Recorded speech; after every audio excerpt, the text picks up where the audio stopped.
Eh bien, bonjour. Merci beaucoup d'être présent.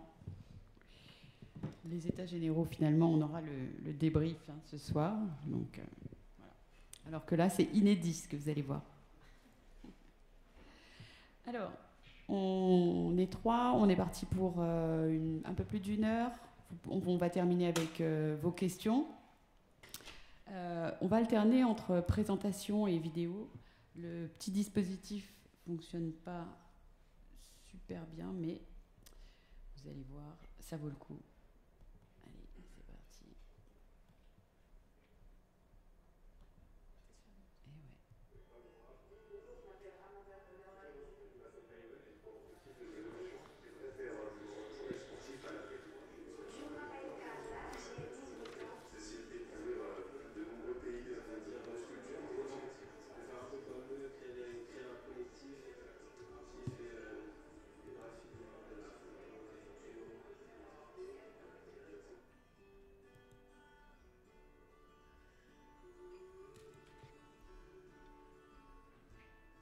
Le montage est réalisé par ma voisine. Donc voilà, vous avez pu voir la deuxième promo de notre formation Deviens journaliste, reporter sportif, pardon, pour les réseaux sociaux de l'École des métiers de l'information. Donc une formation originale qui a été lancée en novembre 2023 et qui se poursuit actuellement. C'est donc la promotion 2 que vous venez de voir. Et je suis ici, donc je suis Tatiana Kalogin, directrice pédagogique de l'EMI, l'École des métiers de l'information. On est dans le 20e, près de la place Gambetta, à Paris. Et donc je suis ici avec mes acolytes donc, qui vont se présenter. Samba. Samba Doucouré, journaliste. Je suis un peu le fil rouge de cette formation, chargé justement de faire le lien entre les jeunes et l'école, suivre un peu leur progression, répondre à leurs questionnements sur le métier de journaliste. Et moi, c'est Magda Sassi, enfin Mejda, Magda, comme vous voulez. Et j'étais étudiante de cette formation, mais pour la première promotion, on était 12 élèves. Et là, comme vous avez pu le voir, il y en a beaucoup plus. Ils sont 19. Donc je pense que ça a été un succès. Voilà. J'ai fait une licence de lettres avant, espagnol. Et là, je pense que c'était un bon moyen de prendre le chemin du journalisme à travers le sport. Alors voilà, c'est une formation qui permet à 30 jeunes de démarrer dans le reportage sportif. On a choisi de faire une formation de 60 jours qui est vraiment axée vidéo, mais vidéo avec smartphone, donc du matériel très léger, et de la diffusion à 100% sur les réseaux sociaux, donc TikTok, Instagram, YouTube. Et le montage, on a aussi des cours intensifs de montage, mais au début, on commence doucement avec des outils que les apprenants connaissent déjà, c'est-à-dire des petits outils de montage embarqués, NV, CapCut, et ensuite ils attaquent Adobe Premiere. Tous les sports sont représentés, on n'est pas spécialement restrictif. Je vais vous parler, on vous parlera tout à l'heure du public et de leurs préférences. On les forme aussi à l'interview, au reportage, et on en profite pour faire un peu d'éducation aux médias au passage. Alors ce projet est né d'une rencontre avec un tiers-lieu du 18e arrondissement de Paris qui s'appelle la Maison de la Conversation, qui a répondu à un appel à projet d'Efinov tiers-lieu, lancé par en particulier la région Île-de-France, mais pas uniquement. Un projet donc un appel à projet à des organismes de formation pour soutenir des dispositifs de formation qui visent à réinsérer, enfin à faire revenir vers l'emploi des publics jeunes, donc moins de 30 ans, dans le contexte des JO. Donc le projet était assez ouvert.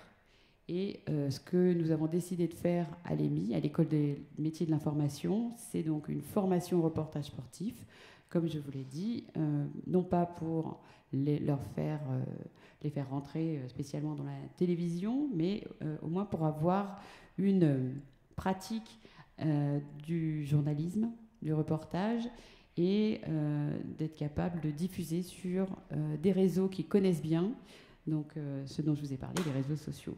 Je vais laisser à Magda le privilège de parler de la formation. Donc juste pour ce qui concerne les formateurs, on a fait une formation en 12 semaines à raison de à peu près une semaine par thématique. Chaque thématique étant animée par une personne qui elle-même est un professionnel des médias en activité et qui est également un formateur aguerri que l'école des métiers de l'information, donc où je travaille, où ces personnes ont déjà l'habitude d'intervenir comme formateurs. Donc ils sont tous expérimentés et dans un métier du journalisme et dans la formation. À toi. Donc là, peut-être qu'en voyant, ça vous dit pas grand-chose. Enfin, vous voyez les médias pour lesquels ils travaillent. On a eu chaque semaine, donc comme Tatiana a dit, un intervenant différent. On a commencé directement sur de la pratique. Donc c'était pas très cours magistral où on devait écrire direct. Avec John-Paul Lepers, on a fait des micro-trottoirs pendant la première semaine. Et ensuite, avec Emmanuel Vaillant, on est passé sur l'écriture journalistique, la rédaction d'articles, pour enchaîner ensuite avec du photojournalisme. C'est très versatile comme forme d'enseignement. C'est beaucoup plus ouvert, on va dire, à la créativité de chacun. Et ça, les formateurs, ils ont su le capter. En photojournalisme, c'était super intéressant, notamment parce qu'il fallait capter le mouvement dans le sport. Il fallait essayer de suivre les réactions, les moments forts qu'on peut trouver. Et pour nous mettre en situation, il nous a ramenés sur un terrain de basket et on a joué. Donc on a fait des équipes, ceux qui filment et ceux qui jouent. Ensuite, dans la semaine, on a fait pareil, par exemple, les valeurs de plan. On s'est photographiés les uns les autres, on s'est critiqués les uns les autres. On est parti au 104 pour voir des danseurs, pour avoir des expériences différentes, des personnes qui nous disent oui, non, j'accepte ou pas d'être photographiée. Donc ça, c'était pour le photojournalisme. Avec Florence Alaswad, c'était très intense. C'était 2 semaines. On a alterné donc entre le tiers-lieu que Tatiana a présenté, qui est dans le 18e arrondissement, la maison de la conversation, et entre notre centre de formation à l'EMI. On a fait une semaine pour le reportage et une semaine pour l'interview portrait plus. Là, on a eu des cours aussi qui étaient un peu théoriques, où on a pris plus de notes, on a fait des pyramides de Maslow, essayer de trouver de bons angles, de bons plans. Et derrière ça, on a dû aller sur le terrain. On a dû prendre nos téléphones pour la première fois, contacter des personnes, caler des interviews, ramener notre matériel, trouver le bon angle, ramener quelque chose de concret devant notre professeur et notre intervenante. Et surtout faire le montage en 24 à 48 heures. Et on était là sur VN CapCut. Wow. Donc voilà. Ensuite, vous voyez, il y a Philippe Vogel. Donc ça, c'était le montage, notre stage aussi en 10 jours pour la formation Adobe Premiere Pro, qui est très intéressante. Et Philippe Vogel, il travaille à TF1, c'est la petite voix off sur TF1 Strasbourg. Ensuite, Vincent Pastorelli et Martine Guillot, ils ont alterné un peu leur enseignement. Donc on avait un jour ou 2 avec Vincent et un jour avec Martine, qui elle est coach. Elle nous a mis face à nos peurs, face à la caméra surtout, et elle nous montrait comment bien parler, comment s'occuper de sa gestuelle, ne pas bafouiller, choisir des phrases courtes, des atouts qui sont pas forcément donnés de première main, je veux dire pas au bout d'1 mois et demi à la fac ou en école de journalisme. Et là, c'est vrai que tout est plus rapide, mais ça n'empêche pas l'assimilation. Donc voilà. Après, on a eu Karine Baldé et Laura Takwanov, et ça, c'était pour un atelier de médias libres. Donc après tout ce qu'on a appris, ils nous ont mis en situation dans une rédaction, et là, on devait travailler en équipe avec nos camarades. Donc nous, on était 12, et on se mettait ensemble pour trouver des sujets, faire des interviews. Ensuite, Baki Youssoufou, il est venu pour faire l'activation de notre Instagram et de notre média, en quelque sorte. Et ça, c'était essayer de faire monter nos posts, de trouver des personnes à taguer, de contacter des gens pour leur parler du média qui potentiellement serait le nôtre en vue des JO, de se faire une place dans le monde actuel du sport, surtout vu l'actualité qui arrive. Et avec Philippe Merlin et Éric Villemain, c'était plus reprendre confiance en soi, prendre la parole dans des espaces publics, prendre la parole avec les autres, écouter d'autres personnes que nous, les autres journalistes, nos collègues, nos camarades. Et Éric Villemain, surtout, il nous a beaucoup conseillé sur la création de notre LinkedIn, sur comment faire des candidatures, écrire des lettres de motivation, donc plein de petites choses qui semblent insignifiantes, mais sur lesquelles ils ont été très à l'écoute d'un petit groupe d'élèves qui est venu juste pour 3 mois. Voilà, donc ça c'était notre équipe pédagogique. Voilà, donc 3 mois bien, bien intenses, qui sont terminés donc, par un stage en entreprise. Donc les stages ont été tous faits dans des rédactions prestigieuses. Donc on a eu 2 personnes à France TV Sport, 2 à France 2, dont Majda. Et puis dans les quotidiens, c'était dans les services vidéo ou les formats créatifs du Monde qui se développent maintenant dans les rédactions quotidiennes. Et ils n'ont pas tous les stagiaires n'ont pas pu produire. C'était un stage d'observation de 2 semaines. Mais certains ont quand même été mis à contribution, notamment au Monde, où il y a eu une vidéo qui a été publiée, à l'Humanité également. Et puis, Majda vous parlera peut-être tout à l'heure de son stage à France 2. Alors, une petite séquence avant la suite.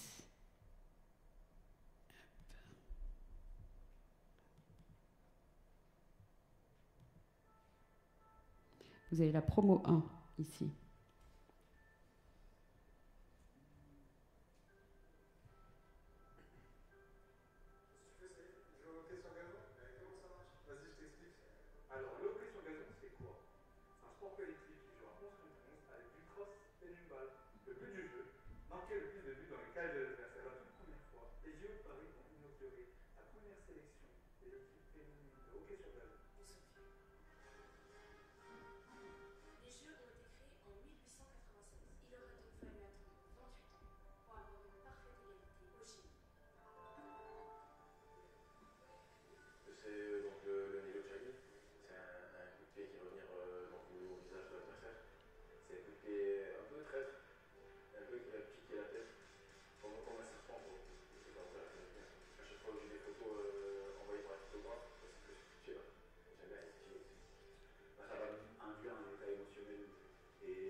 Voilà pour le petit medley monté par Majda. Oui, c'est des extraits des travaux qu'on a pu effectuer. C'est pas chronologique du tout, mais du coup, vous voyez un peu chacun des élèves qui ont participé à cette formation.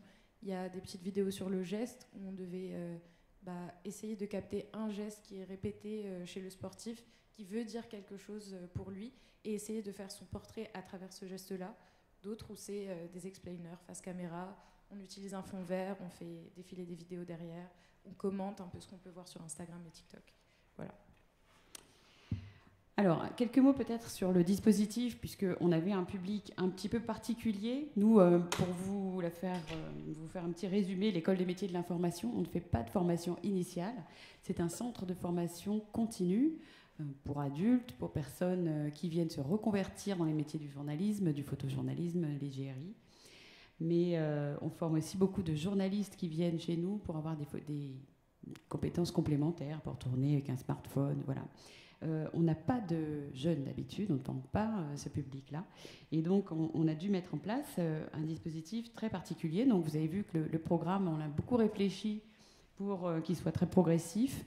Et on a dû vraiment penser au public. Un public donc, de jeunes, un public qui a été recruté essentiellement parce que c'était le contrat de la bourse, de l'appel à projet, auquel on a répondu. Donc on a recruté dans les missions locales des personnes en grande partie sur certains critères, notamment sociaux.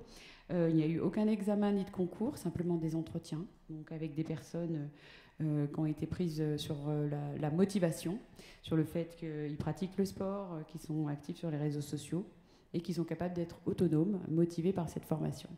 Donc c'était pour nous un pari un peu risqué, mais on a été très très satisfait de la réponse qui a été la leur pendant ces 3 semaines. Peut-être que Samba pourra en dire quelques mots. Sur les jeunes de la formation, ouais. C'est vrai que c'est un public qui était assez particulier, puisque comme l'a dit Tatiana, c'est pas le public type de l'école des métiers de l'information, c'est pas non plus le public type des écoles de journalisme. Donc, c'est-à-dire que ça demande aussi un travail d'inclusion. Il se trouve que ces jeunes-là, ils avaient en plus des parcours très différents. Certains sont diplômés, ont une licence, mais d'autres ne sont pas allés même au bout du bac. Donc ça fait des grandes disparités en termes de niveau, en termes de capacité d'expression. Et puis voilà, même en termes d'âge, alors ça allait de 18 à, je crois les plus vieux peut-être 24, 25, c'est ça. Et donc il fallait s'adapter, nous aussi. Donc pour eux, il y avait un effort d'adaptation, mais pour nous également, de voir, et pour les formateurs aussi, de rendre les choses simples. Et aussi un accompagnement plus personnalisé, dans le sens où il faut essayer de comprendre où ils en sont les uns les autres. Donc moi, ça avait nécessité au départ de faire des entretiens individuels pour essayer de comprendre pourquoi ils s'étaient engagés dans cette formation. Il y en a pas mal qui avaient un rapport un peu difficile avec l'école, certains qui ont quitté parce qu'ils n'arrivaient pas avec l'espèce de discipline, le fait d'être là tous les jours de 8h à 17h. Donc on a même dû réadapter un peu les horaires pour que ce soit plus facile d'accès. Et puis aussi les renseigner régulièrement sur ce qu'ils peuvent faire. Et puis aussi une des difficultés, c'est la question de la légitimité, le fait de s'exprimer en public, le fait de parler devant la caméra. Certains, c'était très naturel et avaient une aisance vraiment à parler. D'autres, c'était plus difficile. Et donc, il y avait tout ce... Ouais, c'est un peu de la dentelle, quoi, hein, de voir... traiter avec eux, certains il faut être aussi souple, parce que quand on a des publics qui ont des parcours cabossés, ils peuvent avoir des difficultés d'ordre familial, des difficultés d'ordre financier, etc. Et donc il faut pouvoir avoir une certaine souplesse et en même temps apporter un cadre pour qu'ils puissent suivre la formation tout le long et que le groupe, on garde la dynamique de groupe aussi, quoi. Alors concernant cette partie confiance et légitimité, on a effectivement la séquence avec Martine Guillot, qui est donc coach vocal, qui fait aussi des sessions de coaching face caméra.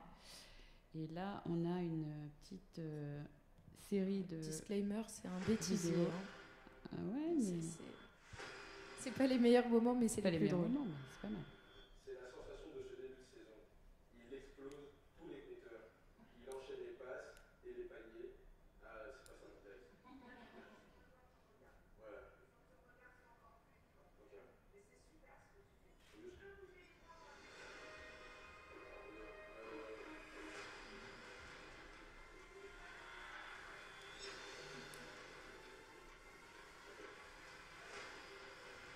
C'est la sensation de ce début de saison. Il explose tous les compteurs. Son souffle est une arme létale. Il distribue les passes comme il enchaîne les paniers.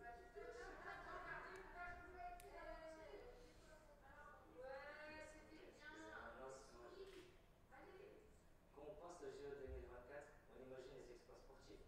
Mais c'est aussi un défi culinaire immense. Française, Sodexo, la multinationale française. C'est Sodexo, la multinationale française. Voilà. C'est Sodexo. Je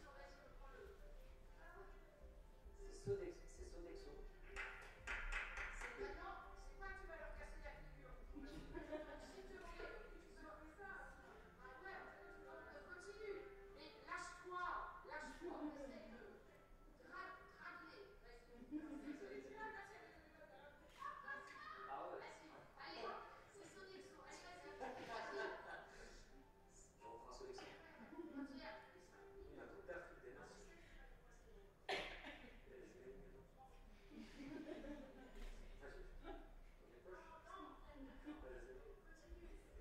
La Coupe d'Afrique des Nations, classée parmi les 4 événements sportifs les plus médiatisés, a commencé ce 13 janvier.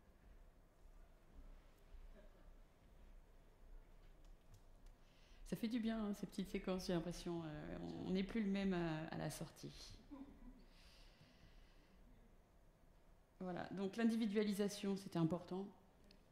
Aussi bien au plan de l'accompagnement, qui était dirigé en grande partie par Samba, et par évidemment toute l'équipe pédagogique qui était également très très présente et qui a aussi utilisé de dispositifs, comme disait Mejda, assez fun, en ayant recours au jeu et aussi en ayant en accent beaucoup la pédagogie sur la pratique. Donc on a décidé de pas du tout faire des longs cours, mais plutôt de démarrer très vite par des pratiques et puis au fur et à mesure que les questions arrivent, de passer à la théorie, et du coup ça donnait des cours théoriques qui étaient vraiment demandés et attendus par le public, par les apprenants. Et puis on vous a beaucoup jeté aussi dans la pratique, très vite dans la rue pour faire des micro-trottoirs, se confronter à l'inconnu, au kidam de passage, poser des questions, se rapprocher pour faire des photos, très très près évidemment de la vidéo. Et puis on a avancé comme ça, pour terminer par des parties un peu plus méthodologiques, comme la déontologie, mais vraiment à la fin, quand le métier avait été plus ou moins bien compris, et pas du tout démarrer par ça, parce que ça serait tombé comme un cheveu sur la soupe.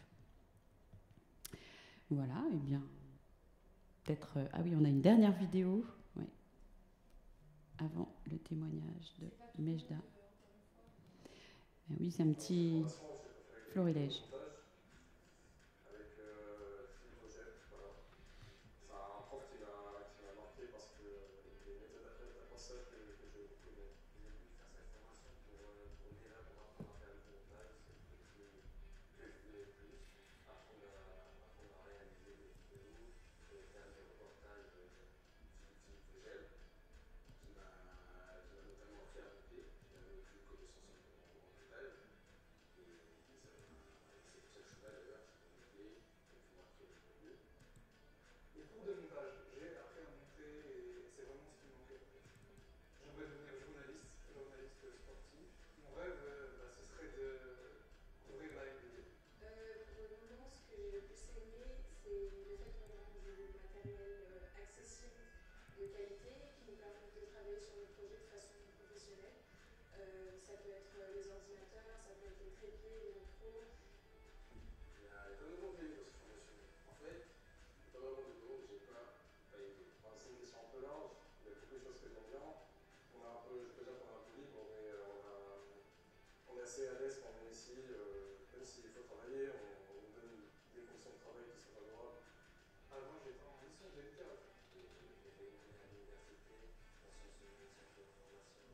littérature?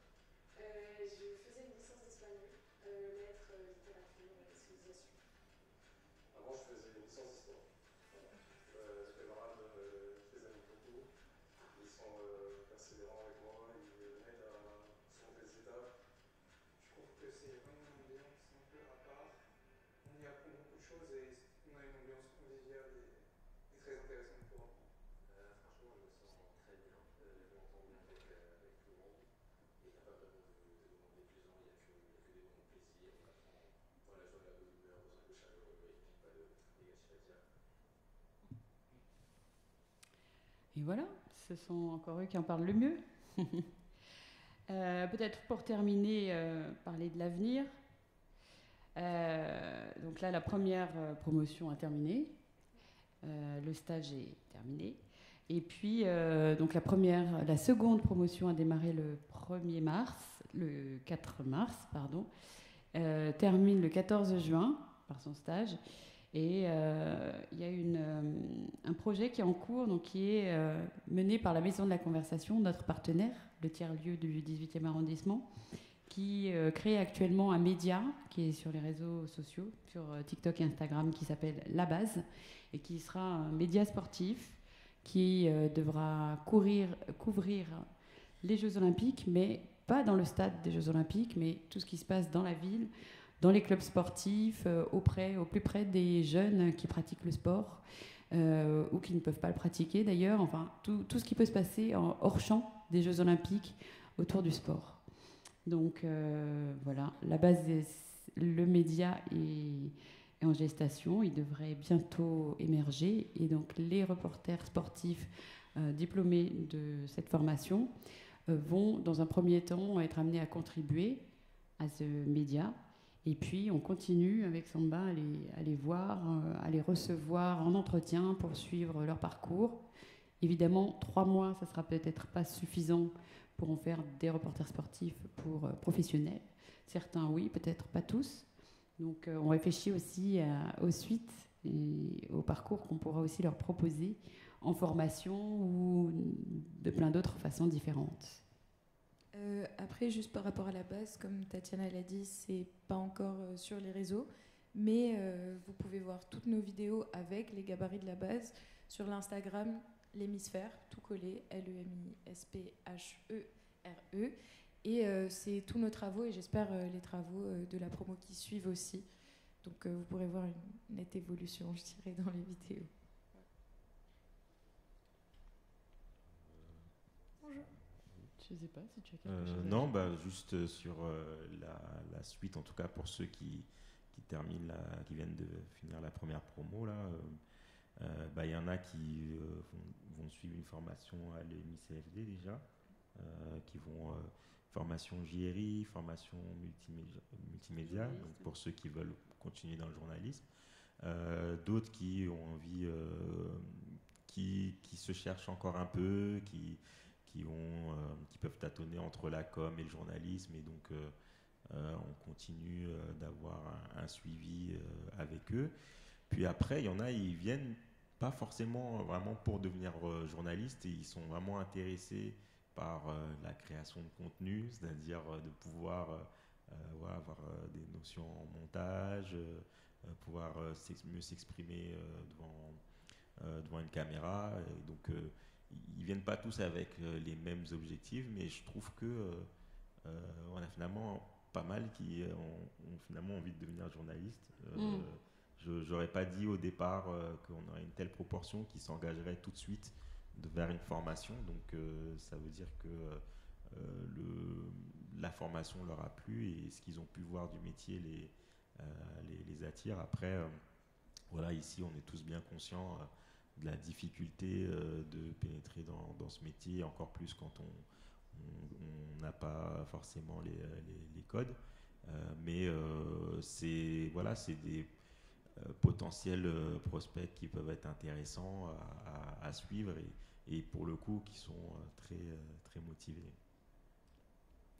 Et je pense que je peux parler pour toute notre promo, mais une des choses pour lesquelles on remercie beaucoup Lémi, Samba, Tatiana, c'est justement d'avoir su recréer du lien sur quelque chose qui s'est brisé un peu.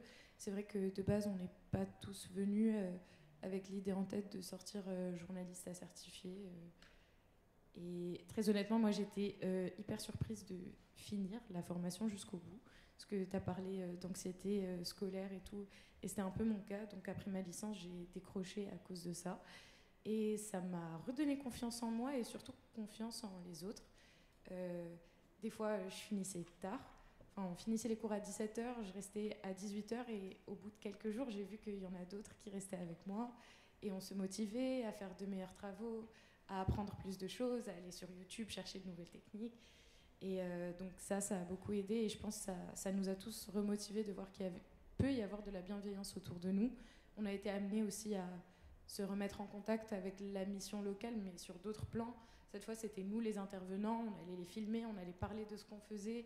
Et du coup, ça nous met un peu en acteur de notre vie. Et je pense que ça, c'est une des meilleures parties aussi de cette formation, parce que ça nous permet de nous reprendre en main avec les outils qui nous étaient offerts. Voilà. Donc, merci beaucoup à vous. Et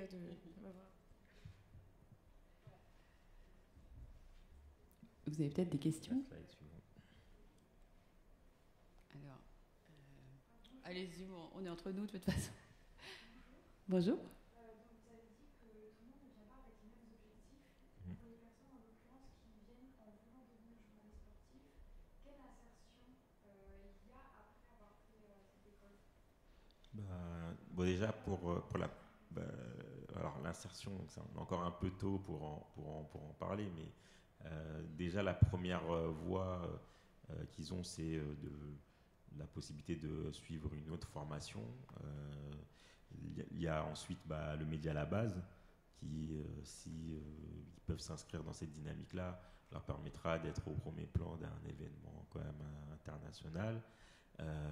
Et puis, selon les profils, ça va être très différent. C'est-à-dire que ceux qui n'ont pas validé encore un diplôme du supérieur, il faudra voir où est-ce qu'ils peuvent faire perfectionner ce qu'ils ont déjà appris. Après, il y en a, ils sont déjà en train de passer des concours d'école de journalisme. On en a un déjà d'ailleurs qui est admissible à Sciences Po. Ouais, c'est Théo, il peut passer à Sciences Po. Donc ils ont des réalités très différentes. Donc à chacun a une réponse différente et c'est un peu le temps qui le dira dans ce métier, surtout quand on démarre. C'est des essais, tenter telle formation, essayer de trouver un stage, participer à un média et essayer d'y faire son trou. Là, pour l'instant, c'est encore un peu tôt, mais on a, je trouve en tout cas pour l'instant, pas de perte, quoi. C'est-à-dire que ceux qui étaient dans la formation, on les voit encore impliqués et ils ne sont pas repartis. Parce qu'il y en a, ils étaient un peu, c'est un peu fort, mais un peu en déshérence, quoi. C'est-à-dire ils étaient entre deux, ils ont fini une formation ou ils n'ont pas terminé une formation et ils ne savaient vraiment pas quoi faire après. Et ils ont vu là... soit par le biais soit parce que c'est le sport qui les a intéressés, soit c'est parce que c'est les médias, les réseaux sociaux qui les ont intéressés, donc ils sont inscrits et là ils ont des projets, en tout cas ils ont des envies beaucoup plus concrètes qu'avant, et ça c'est aussi une des réussites, puisque l'idée c'est qu'au départ c'était aussi que ce soit des projets qui permettent d'insérer, qui sont pour des publics qui peuvent être en difficulté sur le marché du travail. Et donc, mine de rien, on a quand même eu un impact à ce niveau-là, quoi. Moi, je voulais parler des rédactions qui les ont pris en stage. C'est des jeunes qui n'ont pas de réseau au départ, donc on a fait des démarches, nous, l'équipe. Et on a été étonnés de voir quand même qu'il y avait du répondant en face, parce qu'il se passe quand même quelque chose, je pense, dans les médias. Pas seulement les médias pour lesquels il y a des directions maintenant de la diversité, etc. Bon. Mais en dehors de ça, des personnes, des rédacteurs en chef qui sont ouverts et qui disent tout de suite oui, parce que ils trouvent ça bien aussi d'avoir un peu de représentativité dans leurs équipes et que voilà, ils ont aussi conscience que les médias doivent s'ouvrir et que c'est un petit peu trop endogame, tout ça, endogène, je ne sais plus le terme. Et donc les médias frémissent, quoi. Donc c'était bien. Et j'ai l'impression, alors peut-être que tu peux nous l'expliquer, Mejda, la personne chez qui tu as fait ton stage, à France Télé, et là, enfin, tu as dit qu'elle serait là pour ensuite continuer. On avait un tuteur de stage à France Télé qu'on n'a pas pu voir parce que c'est une personne très occupée, et c'est le rédacteur en chef. Mais on a pu le rencontrer la deuxième semaine. Mais tout de suite, à partir du moment où on l'a vu, il a dit oui, j'ai entendu ce que vous avez fait, que vous étiez très impliqués et tout. On a passé la première semaine un peu partout entre les monteurs et la salle de rédaction. On était en binôme avec un des garçons que vous avez vu. Et il nous a parlé pendant une dizaine de minutes. Il nous a demandé ce qu'on voulait faire, chacun personnellement. Et ensuite, il nous a proposé de nous donner des contacts pour arriver à trouver du travail ou sinon trouver une poursuite de stage directement en sortant de France Télé en réalité. Et j'étais super surprise par ça. Ma première réaction, c'était d'appeler Tatiana pour lui dire tu sais pas ce qu'ils nous ont proposé aujourd'hui. Mais voilà. Donc je pense qu'il peut y avoir un certain niveau d'insertion. Moi, je vais continuer dans la formation qui est proposée à l'école, pour laquelle on était 7 candidats et je crois qu'on est 5 retenus. Et c'est la formation journaliste-reporter d'image. Cette fois-ci, c'est plus long, c'est 6 mois avec 1 mois et demi de stage à la fin.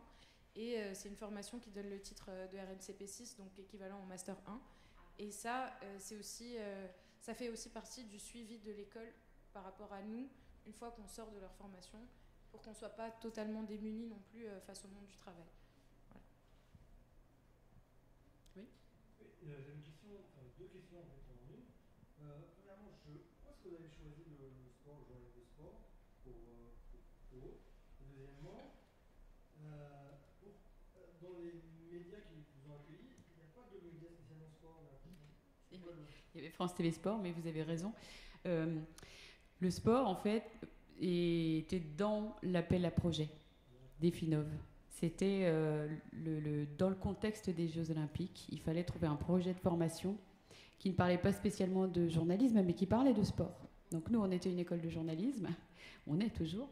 Et donc, on a fait un combo des deux. On s'est dit, le sport, d'accord, on va trouver des personnes qui vont être accrochés au journalisme parce qu'ils aiment le sport, mais qui au départ ne sont pas forcément très très attirés par le journalisme. Et finalement, on les a amenés vers le journalisme par ce biais-là, par le biais des réseaux sociaux, par le biais du sport. Et voilà. Et maintenant, une partie d'entre eux veut faire journaliste sportif, donc c'est presque gagné, quoi, cette affaire. Il faut maintenant qu'ils puissent travailler un jour. Mais alors les médias partenaires, c'est des médias qu'on est allé chercher parce que nous on les connaît bien. Il y a quand même France TV Sport. Après, dans les médias où ils sont allés en stage, ils ont quand même poussé des sujets sportifs. Mais voilà, sur le temps imparti qu'on avait, on les a placés partout où on pouvait en stage et c'était le but quand même de les faire rentrer dans des rédactions, pas forcément sportives.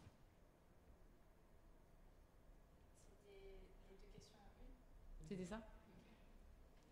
Oui. Du coup, l'école, je ne connaissais pas, mais comment vous avez fait pour justement toucher ce public des jeunes sous-représentés, comment, justement, avec cette question de légitimité qu'on a abordée tout à l'heure, comment vous arrivez à donner envie aux jeunes qui se sentent peut-être pas légitimes de quand même oser se présenter à la fin?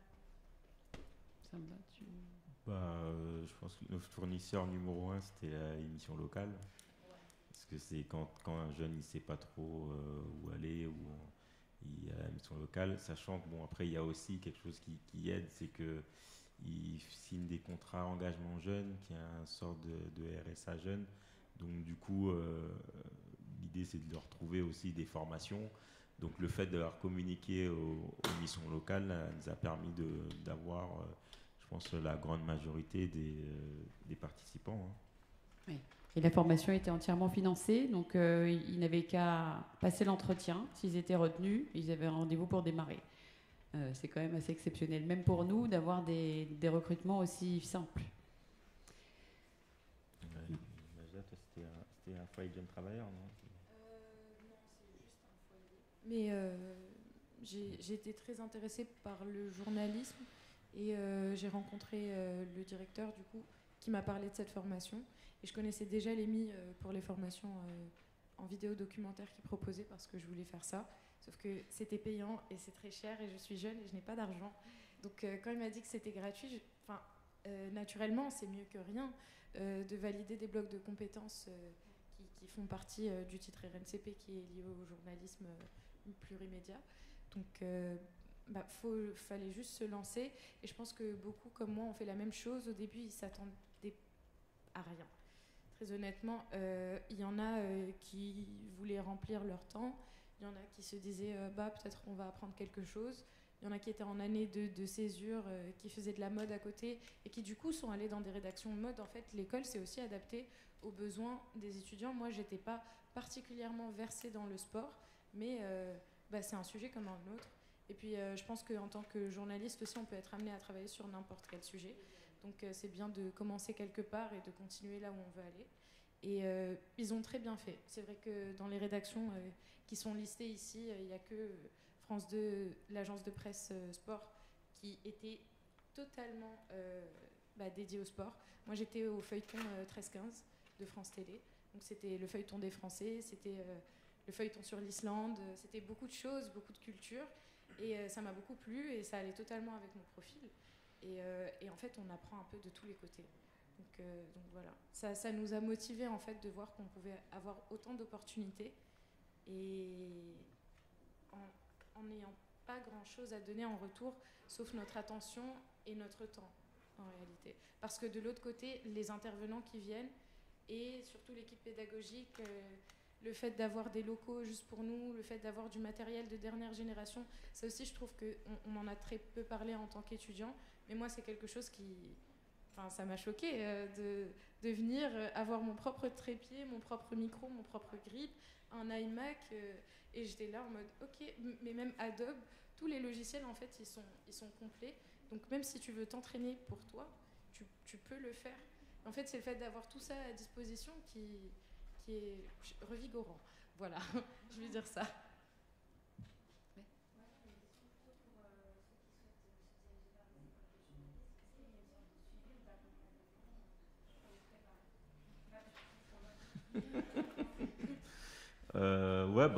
Écoute, moi, naturellement, je les oriente vers les prépas. Donc, il y a la chance pour la diversité dans les médias. Donc, je suis un membre très actif, on va dire. Et il y a la prépa égalité des chances. Donc, en tout cas, moi, c'est ce que je leur recommande s'ils veulent passer les concours, parce que clairement, après les préparer dans son coin, c'est très difficile. Est-ce qu'il y a d'autres questions? Sur la première promo. Pour la première promo, on en a eu à peu près, je sais pas, une vingtaine. Il n'y en avait pas tant que ça parce qu'on a démarré assez tard, j'avoue, le recrutement. En revanche, c'est pour la deuxième, on a eu beaucoup de candidats. Là, on a eu une promo de 18, on a dû avoir une quarantaine de gens qui ont répondu et qui sont venus chez nous. Après, je ne vais pas mentir, il y a eu pas mal de gens qui nous ont ghostés.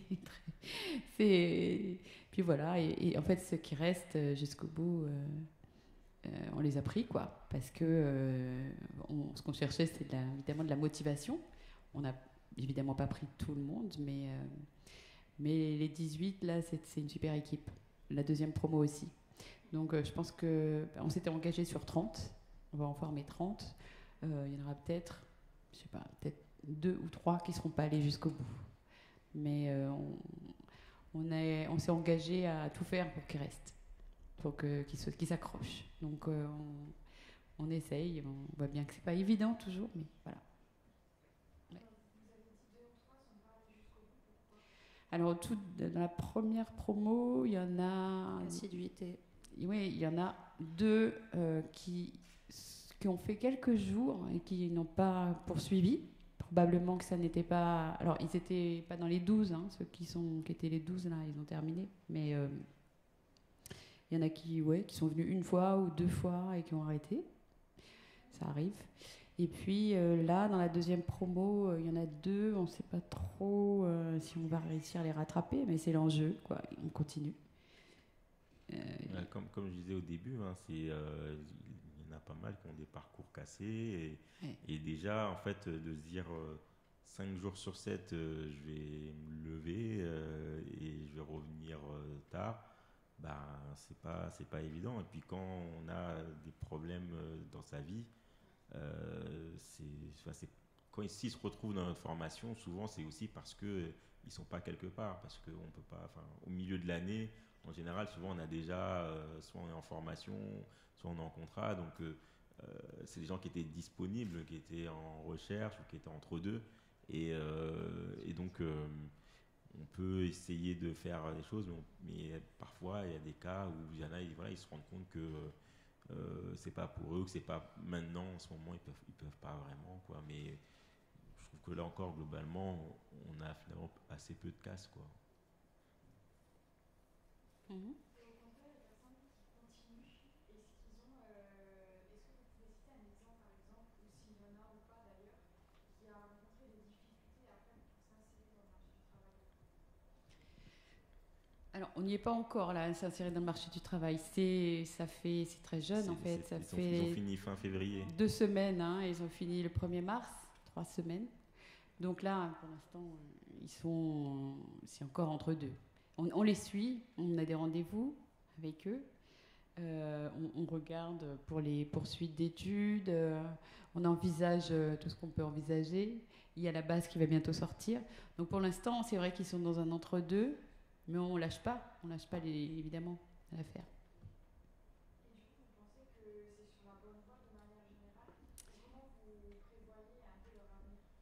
On ne peut pas prévoir, c'est un gros point d'interrogation. On fait tout ce qu'on peut en déployant un dispositif qu'on ne met pas en place d'habitude. Voilà. Et puis ça dépend bien évidemment aussi des personnalités. Il y a des personnes qui vont plus... C'est comme tout, hein. Il y en a qui vont s'accrocher, et puis il y en a qui vont bifurquer, qui vont partir dans la com. On ne sait pas trop. Il y en a qui n'aiment pas qu'on prévoit leur avenir aussi. Il y en a qui ne vont pas vouloir tellement qu'on les aide. Et puis il y en a, voilà, ils sont magnifiques, ils cartonnent déjà, on sait que... Il y en a pour qui on ne s'inquiète pas rouler, beaucoup. Voilà. En réalité, là, je pense que c'est nos vacances bien méritées.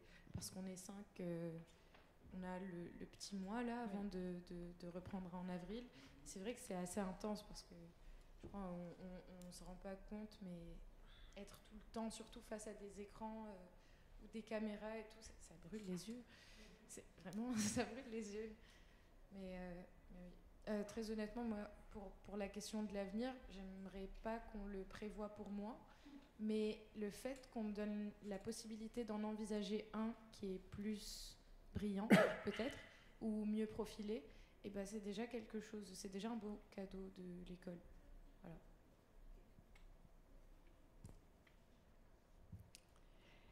Eh bien, merci à tous. On a été finalement assez court. J'ai la photo. À bientôt, peut-être.